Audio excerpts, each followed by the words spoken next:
नाज़रीन हेडलाइन सां breaking news अवां शेयर कयूं पिया। रानीपुर में औरत समाजी अगवान रोशन महबूब राजपर के कत्ल केस में पुलिस एक जवाबदार के गिरफ्तार कर वरतो है। पुलिस गोठ मूसा राजपर ते चढ़ाई करे उर्स राजपर के गिरफ्तार करे वरतो है, जिन ते अली हैदर फरार थी वियो है।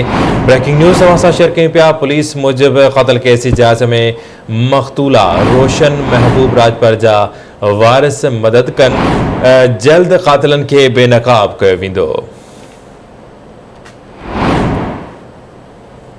एक भेरो बीहर ब्रेकिंग न्यूज़ अवां शेयर कयूं पिया। रानीपुर मां जिते औरत समाजी अगवान रोशन महबूब राजपर कत्ल केस में पुलिस एक जवाबदार के गिरफ्तार करे वरतो है, जिन ते एक ॼणो फरार थी वियो।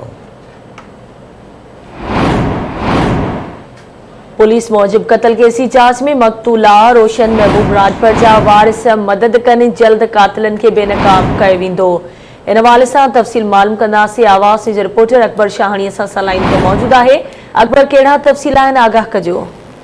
जी असां नाज़रीन के ॿुधाईंदा हलूं त हिकु घर में बेदर्दी सां क़त्ल थियल रोशन महबूब जेको मामलो आहे ॿिनि ॾींहंनि खां नओं रुख़ अख़्तियार करे वरितो आहे ऐं हिन वक़्तु जेको आहे गुज़िरियल राति ॿ जेके सोलंगी बिरादरीअ जा नौजवान आहिनि उहे क़त्ल इल्ज़ाम में कोट तालके कोटली मां गिरफ़्तार कया विया आहिनि।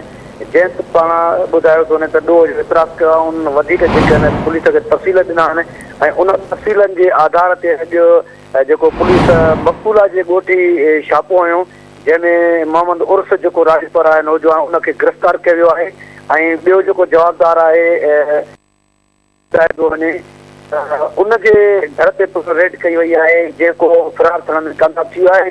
उन हवाले सां रानीपुर पुलिस ॿुधायो आहे त असां जेको आहे कातिलनि ताईं पहुची चुका आहियूं ऐं कत्ल में जेके मुलविस आहिनि उन माण्हुनि जी मुकमल तौर ते निशानदेही थी वई आहे, जंहिंजे ख़िलाफ़ जेके मुख़्तलिफ़ ॻोठनि ते जेके छापा असांजा जारी आहिनि।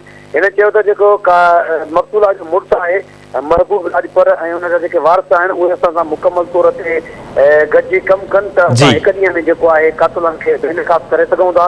ठीकु आहे, वरी महिरबानी अकबर इन वाले सां तफ़सील ॾियण जे लाइ।